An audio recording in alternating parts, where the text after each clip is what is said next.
जय हिंद स्टूडेंट। अभी जो हम देखने वाले हैं क्लास 10वीं का त्रिकोणमिति चैप्टर अभी जो सिर्फ चलेगा वो ऑब्जेक्टिव बेस पर चलेगा कि किस तरह का ऑब्जेक्टिव आपके सामने आ सकता है। तो चलिए यहाँ हम शुरुआत करते हैं। सबसे पहले आप जान लें कि किसी भी चीज़ का मान्य मतलब होता है, अगर आपका नाम कुछ भी हो, रवि हो या फिर कुछ भी हो या सूरज हो, तो इसका मान्य जरूर होता है, अर्थ जरूर होता है। सूर्य का मतलब जैसे सन हुआ, सूरज नाम है तो आपको सन भी कहा जा सकता है। जैसे कहने का मतलब ये किसी भी नाम का अर्थ होता है, तो ठीक उसी तरह हम क्लास 10वीं का जो अगर हम 8वां चैप्टर जो आपका है त्रिकोणमिति जो आपका चैप्टर है, तो अभी हम जस्ट बोले आपको कि किसी भी चीज़ का माने मतलब जरूर होता है। तो त्रिकोणमिति को आपको समझना होगा कि इसमें क्या है। इसका हम अभी ऑब्जेक्टिव देखेंगे। तो यहाँ देख लीजिए, आपको त्रि का मतलब आपका हो गया 3 और कोण, यानी कि ये कोण का मतलब सीधा सा एंगल। आप पूछिएगा कि एंगल क्या होता है, तो एंगल कहने का मतलब कि एक रेखा और एक रेखा और, यानी कि दो रेखा के बीच जो झुकाव पैदा होता है, इसी को हम एंगल कहते हैं, इसी को हम कोण कहते हैं। और मिति का मापना, मिति का मतलब होता है मापना या नापना। तो मतलब कि त्रिकोणमिति का मतलब जो यहाँ आपको हो रहा है कि यानी कि 3 एंगल को मापना, यानी कि इसमें बात यहाँ पर एंगल की होगी। अब चलिए खास कर क्लास 10वीं के लिए जो यहाँ बात हो रही है, क्लास 10वीं के लिए सिर्फ और सिर्फ सिर्फ अगर बात किया जाएगा तो आपको सिर्फ और सिर्फ समकोण में बात होगा। तो अब यहाँ सवाल उठता है कि समकोण क्या होता है। उठना भी चाहिए कि भाई समकोण क्या है। एकदम आपको सिस्टम बाय सिस्टम से लेके हम चलने वाले हैं। तो समकोण देख लीजिए क्या होता है। आप सिंपल सा परिभाषा समझ लीजिए कि 90 डिग्री के एंगल को या कोण को हम क्या बोलेंगे, समकोण बोलेंगे। अब समकोण का अगर हम एक पिक्चर के माध्यम से एग्जाम्पल अगर लें, तो यहाँ देख लीजिए, यहाँ जो एंगल बन रहा है ये 90 डिग्री, तो ये आपका समकोण हो जाएगा। अब समकोण हो जाएगा तो यहाँ अब नया मोड़ ये आ जाएगा। इसमें नया मोड़ ये है, सपोज मान लीजिए कि ABC है, ABC एक समकोण त्रिभुज है। तो इसका देखिए, ये तो टोटली एक त्रिभुज है समकोण, बट ये नीचे वाला क्या होगा, ये क्या होगा और AC क्या होगा, अभी हम इसको बताने वाले हैं। तो सपोज मान लीजिए कि कोई बिल्डिंग है, यहाँ सिंपल सा देखिए, यहाँ कोई बिल्डिंग है, 1 माला 2 माला 3 माला और नीचे तक। तो बिल्डिंग यहाँ जो निचली हिस्सा को आप कभी भी बोलेंगे कि ये जो है आधार पे स्थित है। तो ये BC इसका आधार हुआ। और उसके बाद जो आगे की अगर बात की जाए तो A और B जो है इसका लंब होगा, लंबाई मतलब लंब। और तो आपको बताते चले कि समकोण में ये है कि ये जो समकोण के सामने वाली जो भुजा है, ये भुजा AC ये इसका कर्ण होगा। तो यहाँ पे आपको खासकर समकोण के लिए आपको एक नया मोड़ ये आ गया कि आपको पाइथागोरस, ये क्लास 8 का ही है, बट यहाँ पे आगे आपको मिलता ही रहेगा पाइथागोरस। यहाँ पे आपका पाइथागोरस रूल अप्लाई होगा। पाइथागोरस रूल क्या है आपको पढ़ना जरूरी है। अगर आप सही से पढ़े होंगे तो चैप्टर नंबर 6 में जो त्रिभुज चैप्टर है, वहाँ पे पाइथागोरस को प्रूव भी करना है। तो यानी कि आपका प्रमेय है पाइथागोरस, वहाँ पे आप देखे होंगे। तो अगर पाइथागोरस नहीं जानते तो हम डायरेक्ट अभी फॉर्मूला लिखेंगे। फॉर्मूला लिखने के बाद हम आगे बढ़ते हैं। तो पाइथागोरस का जो फॉर्मूला है कि कर्ण का स्क्वायर, ये जो कर्ण है तो कर्ण का स्क्वायर बराबर लंब का स्क्वायर जोड़ आधार का स्क्वायर। यहाँ देख लीजिए, यहाँ हम शॉर्टकट इसलिए लिए हैं कि सपोज मान लीजिए कि आपका नाम अगर मोहन है, MOHN मोहन है, तो मोहन को आप शॉर्टकट में क्या लिखते हैं, सपोज मान लीजिए M लिख देते हैं। और अगर हिंदी में लिखना मोहन तो म से मोहन। तो ठीक इसी तरह क से कर्ण, ल से लंब, आ से आधार। तो ये जो आपका फॉर्मूला हो गया, ये कर्ण निकालने का हो गया। मतलब ये कर्ण स्क्वायर बराबर लंब स्क्वायर जोड़ आधार स्क्वायर। यहाँ पे आपका एक नया मोड़ ये आएगा कि लंब का वर्ग जोड़ आधार का वर्ग लंब का वर्ग आधार का वर्ग, ये दोनों का योग किसके बराबर होगा? कर्ण के बराबर होगा। चलिए अब दूसरा इसी में फॉर्मूला देख लेते हैं। अब कर्ण को निकालने के लिए ये फॉर्मूला है, स्क्वायर हटेगा, स्क्वायर हटेगा, यहाँ पे रूट कवर हो जाएगा, लंब का स्क्वायर जोड़ आधार का स्क्वायर। दूसरा फॉर्मूला यहाँ इसी में है।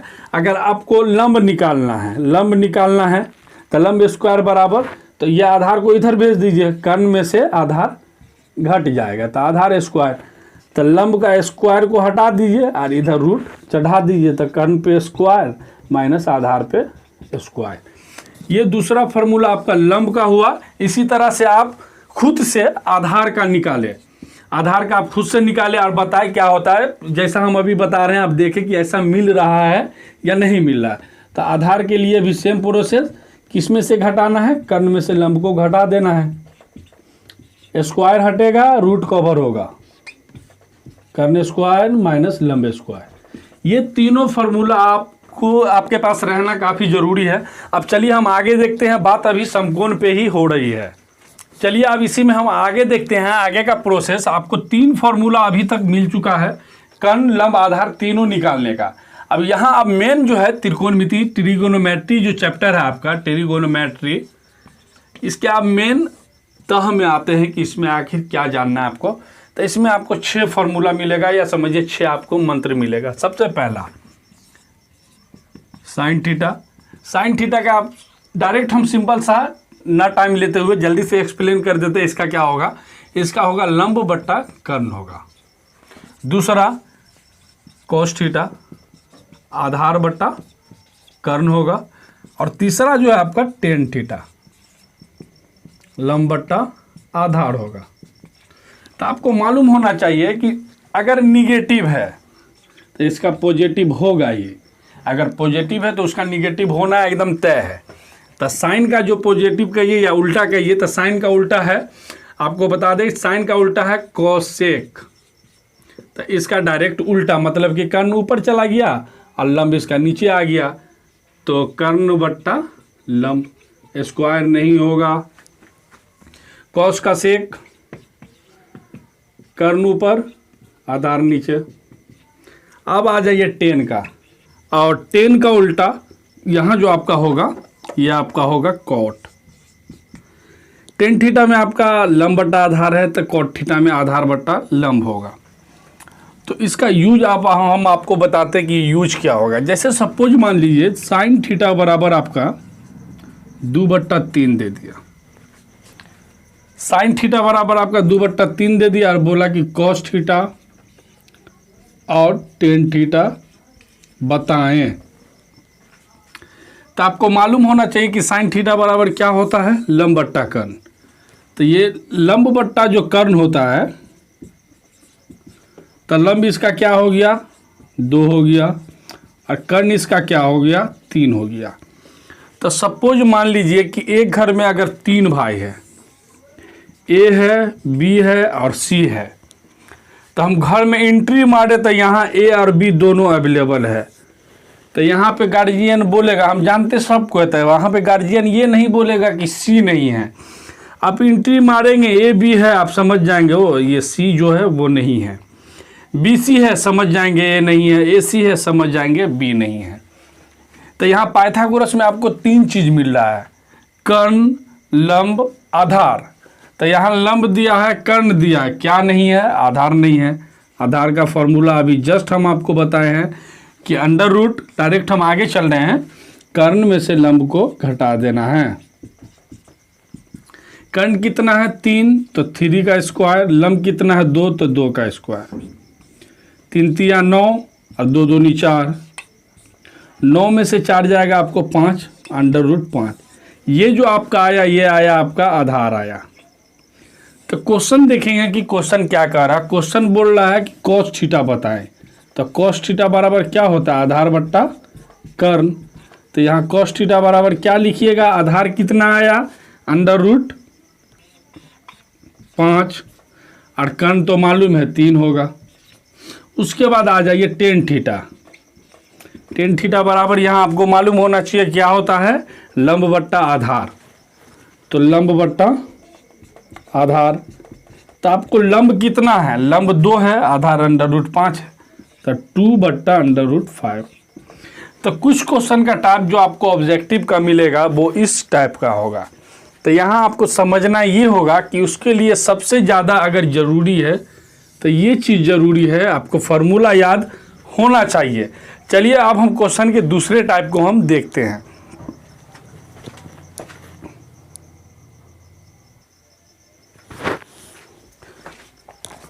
अंततः आपको बताते चले कि इस चैप्टर में जो ज़रूरी है फार्मूला याद होना काफ़ी ज़रूरी है।